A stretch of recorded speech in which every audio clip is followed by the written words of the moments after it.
याद रखना, हमने स्वामी विवेकानंद को पढ़ा। हमारे भारत का विवेकानंद जब शिकागो के धर्म सम्मेलन में जाता है, उसका उद्बोधन ही my dear brothers and sisters.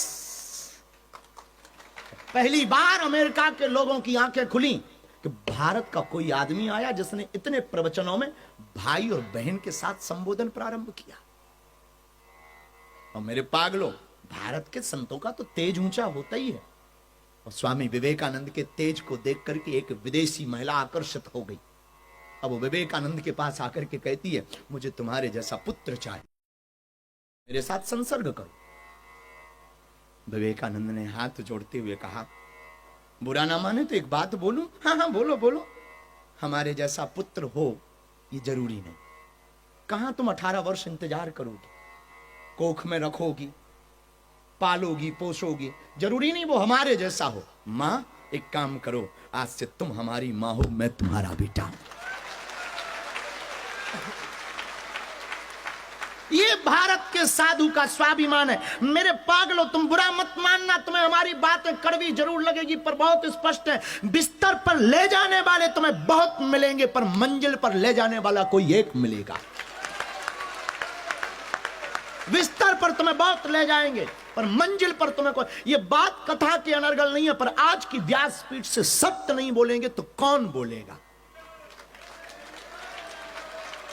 इसलिए मेरे पागलों, साधु को और साधु के साथ रहने वाले जितने लोग हैं उनको बहुत सावधान रहना चाहिए।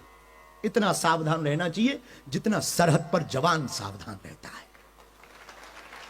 कितना सावधान रहना चाहिए। अब ये तर्क देंगे तो कई लोगों का पेट खराब होगा, पर देने में बहुत मजा आ रहा है। कभी आप, हमने तो प्रैक्टिकल किया, तुमने किया खबर नहीं, बिना कुंडी की बाथरूम में घुसो, जितना चौकन्ना आदमी वहां रहता है,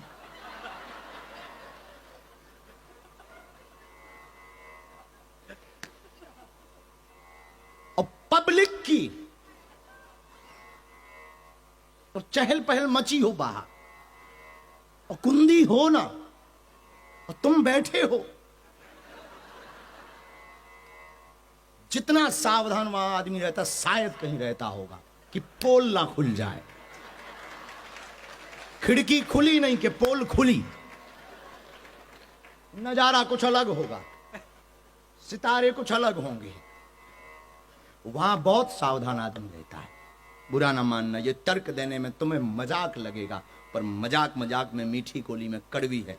जितना आदमी वहां सावधान रहता, उतना ही साधु और साधु के शिष्यों को सावधान रहना चाहिए। उतना ही सावधान, बहुत बड़ा बनना है। इसलिए हमारी बहुत प्यारी आदत है, बहुत प्यारी आदत है। कोई भी हमारे पास या जीवन में आता है, हम उनको प्रार्थना करके कह देते, बहन माता जी क्षमा करो। और एक बात, आज हमको किसी ने पूछा भी है तो हमें बोलने में दिक्कत नहीं। गुरुजी आपके साथ फोटो बहुत लोग रखते हैं, हाँ आपके चेले बहुत फोटो रखते हैं, आपके साथ दिखाते हैं, तो हम उनको आपका माने या किसका माने? माय डियर, हमारा इस दुनिया में कोई नहीं है हमारे सिवा, और भरोसा भी मत करना, उसके जिम्मेदार तुम स्वयं हो गए। क्योंकि हमारी जिंदगी में केवल हमारी गारंटी है, हम अपनी गारंटी ले सकते, वो भी गुरु कृपा से, अपने बल पे नहीं ले सकते, गुरु कृपा से। क्योंकि नाम बदनाम करना बहुत आसान, इसलिए मेरे पागलों, खैर ये बात तो बहुत मजे की थी, पर हम आपको सावधान करना, सावधान बहुत। तो भक्ति में अहम और संसार में वहम बहुत खतरनाक, संसार में भ्रम और भक्ति में अहम बहुत खतरनाक है। इसलिए भक्ति के मार्ग में तुमको अगर चलना है तो बहुत सावधान रहो। और याद रखो, तुम तब तक भगवान को नहीं पा सकते जब तक तुम अपने आप को भूलोगे नहीं। ईश्वर को पाने का एक रास्ता है, पहले तुम अपने आप को भूलो। यूनान की एक कथा है, बहुत प्रसिद्ध कथा है। यूनान के एक दार्शनिक ने लिखा कि यूनान में उस जमाने में एक बहुत प्रसिद्ध मूर्तिकार हुआ, बहुत प्रसिद्ध मूर्तिकार, और उसने ऐसी ऐसी मूर्तियां बनाई कि लोग जीवित समझते थे। उस मूर्तिकार को यूनान का एक दार्शनिक कहता है कि एक ज्योतिषी मिला और उसने कहा कि इस तारीख को तुम्हारी इतने बजे मौत है, और उस मूर्तिकार ने मौत को चकमा देने का प्रण लिया, और उस मूर्तिकार ने अपने जैसी 10 मूर्तियां बनाई। हूबहू एक जैसी। और जब मौत का टाइम आया तो वो उन मूर्तियों के बीच में जाके खड़ा हो गया। यूनान का दार्शनिक कहता है कि वो मौत जब उसके घर पर दस्तक दी तो सच में मौत चकरा गई कि यहां तो एक जैसे 10 आदमी, मुझे ले एक को जाना है, इसमें असली कौन है और नकली कौन है। और इसने श्वास रोकने का अभ्यास शुरू कर दिया था, तो श्वास रोक के खड़ा हो गया। मौत लगभग 1 घंटे तक खड़ी रही, वापस भगवान के पास गई, भगवान से बोली कि आज पहली बार पृथ्वी के किसी आदमी ने चकमा दिया है। अब यह बात अलग है कि वो आदमी हो सकता सिडनी का हो, यूनान में था, पूर्व जन्म में हो सकता तुम लोगों के बीच का। लोग कहते हैं कि भगवान ने उस मौत को कान में एक बात बोली कि ये जाकर तुम वहां बोल, पता लग जाएगा असली कौन है और नकली कौन। और यूनान की वो प्रसिद्ध दार्शनिक की कथा कहती है कि वो आया, मौत आई, वो फिर खड़ा था श्वास रोके हुए। मौत जब चली गई तो उसने श्वास छोड़ा और फिर से जैसी आहट सुनी तो फिर से श्वास भर ली और ठहर गया। 10 मूर्तियां एक जैसी, हूबहू नाक, हूबहू कान, अब वो प्यारी सी एकदम, बाल बहुत अच्छे, ऐसे लग रहा था सभी पुतले नहीं है, सभी 10 मूर्तियों की फोटोकॉपी है, एक ही इंसान 10 रूप में खड़ा हुआ है। मौत आई और मौत ने 10 को देखा और थोड़ा पीछे हटी और पीछे हट करके बोला और तो सब ठीक है, एक भूल रह गई। तो जो असली वाला था तुरंत बाहर निकल के बोला क्या भूल रह गई। मौत बोला ये मूर्तियां तो बहुत प्यारी हैं पर एक भूल रह गई।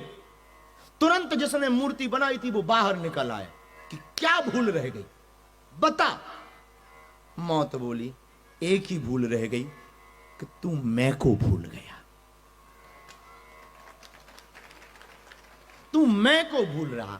मतलब मूर्तिकार से मौत कहती है कि तूने सब कुछ बनाया पर यह वहम रह गया कि मैंने बनाया, बस यही वहम तुझको पकड़ने के काम आया है। और मूर्तिकार फेल हो गया, मौत ले गई। मेरे पागलों, इस कहानी का आशय यह है कि अगर मैं शब्द जिंदगी का हट जाता उस मूर्तिकार के जीवन से तो शायद वो मौत को चकमा दे पाता, पर ऐसा संभव नहीं है। लेकिन मेरे पागलों, तुम्हें तो अपनी जिंदगी में मैं को हटाना पड़ेगा। अगर तुम मैं को हटा दोगे तो हम गारंटी के साथ कहते हैं कि तुम मर जाओगे पर तुम नहीं मर पाओगे। तुम्हें कोई मार नहीं सकता। मैं खत्म होते ही कहानी खत्म हो जाती है। मैं खत्म होते ही आदमी का अस्तित्व अलग हो जाता है। मैं खत्म होते ही व्यक्ति की जिंदगी एक नई रास्ते पर चलने लगती, दौड़ने लगती। मैं खत्म होते ही व्यक्ति का व्यक्तित्व बहुत बड़ा हो जाता। मैं खत्म होते ही इंसान बहुत ऊंचा हो जाता। मैं खत्म होते ही प्रबुद्ध हो जाता। मैं का मतलब, खत्म होने का मतलब ही है जागना। अंग्रेजी में कहें तो एनलाइटेड होना। मैं खत्म होने का मतलब आत्म साक्षात्कार। मैं खत्म हुआ नहीं।